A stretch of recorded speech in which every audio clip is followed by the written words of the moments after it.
Pada tanggal 5-8 Agustus 1967, 5 negara Asia Tenggara yang termasuk Malaysia, Filipina, Singapura,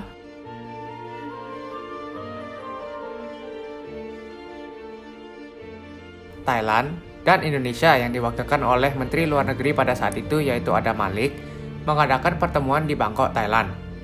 Konferensi tersebut menghasilkan kesepakatan yang disebut Persetujuan Bangkok pada tanggal 8 Agustus 1967, dan saat itulah ASEAN terbentuk, di mana salah satu objektif awal kelima negara tersebut adalah untuk mencegah penyebaran ideologi komunisme di Asia Tenggara yang pada saat itu dianut oleh Laos, Vietnam, dan Kamboja.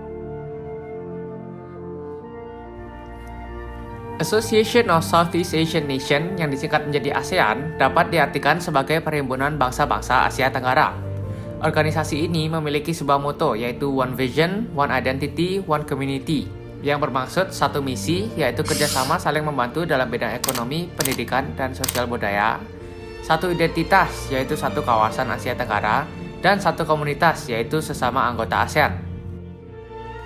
Beberapa tujuan lain dibentuknya ASEAN adalah: yang pertama, mempercepat pertumbuhan ekonomi, kemajuan sosial, serta pengembangan kebudayaan. Yang kedua, meningkatkan perdamaian dan stabilitas regional dengan jalan menghormati keadilan dan tertib hukum di dalam hubungan antara negara di kawasan ini, serta mematuhi prinsip-prinsip piagam Perserikatan Bangsa-Bangsa. Dan yang ketiga, saling memberikan bantuan dalam bentuk saran-saran pelatihan dan penelitian dalam bidang pendidikan, profesi, teknik, dan administrasi. Lalu, apa peran Indonesia dalam ASEAN?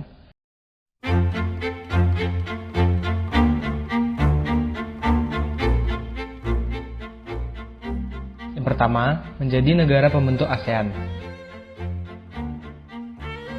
Yang kedua, menjadi salah satu pemimpin ASEAN yang melakukan pelaksanaan seperti pertemuan tingkat menteri ASEAN, forum kawasan ASEAN, dan berbagai macam bentuk pertemuan lainnya.